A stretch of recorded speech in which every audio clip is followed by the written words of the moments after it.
Lucy wrote in. Lucy said, hey guys, what particular statement or action instantly kills your opinion of someone else? This is really funny. I have one that off the top of my head I can think of, and it's maybe not fair because some of this has to do with lack of tech savvy, but when I go on Facebook and someone has posted one of those long rants about how Facebook is either about to start charging or about to start some new thing, and if you post a message to your followers, then, or your friends, then that will prevent Facebook from doing that. You know the types of messages I'm talking about.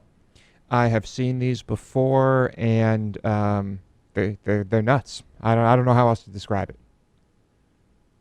Yeah, that to me, and again, it may be unfair because there are people who are just not tech savvy and they might think that's reasonable, that Facebook is about to become a paid service unless enough people reshare a post or something like that. So maybe it's not really fair, but that definitely has a negative impact. And then when people say to me that a particular supplement quote, cleanses the toxins, and it's obviously completely not based in science, it's obviously complete nonsense, I have a hard time finding that person to be credible in a lot of other areas, and I don't know if that's fair or if that's unfair. Again, there are people who for a long time thought homeopathy was a real thing, as opposed to nothing.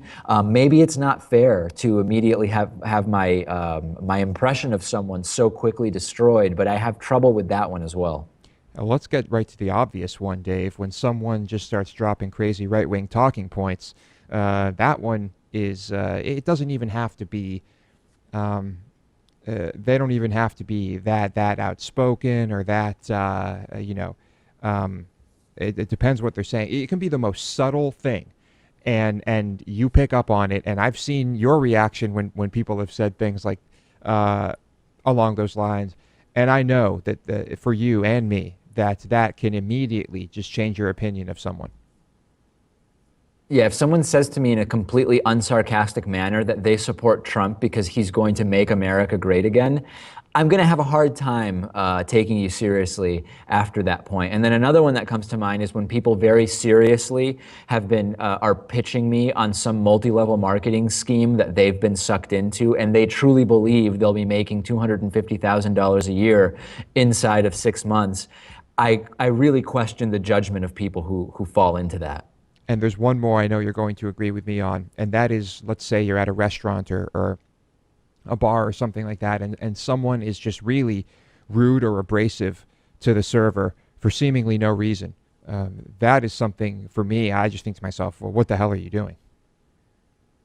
Yeah, if you're going out in public in front of other people that you know or have just met and treating wait staff who you also have presumably just met in a way that is not polite, I will probably want nothing to do with you and genuinely think you are not a good person. Although, and we're going to address this on an upcoming Friday show questions, most of the time people who do that aren't bad people. They're people who have social anxiety or are feeling uncomfortable and sort of don't know how else to act.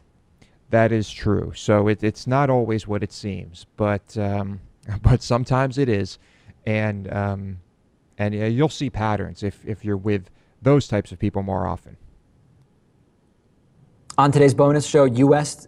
Deployment of more troops to Iraq. Pearl Jam cancels a show in North Carolina over their latest anti-gay, anti-trans law, HB2. And Volkswagen had code words for their emission-cheating software. That's a super interesting story.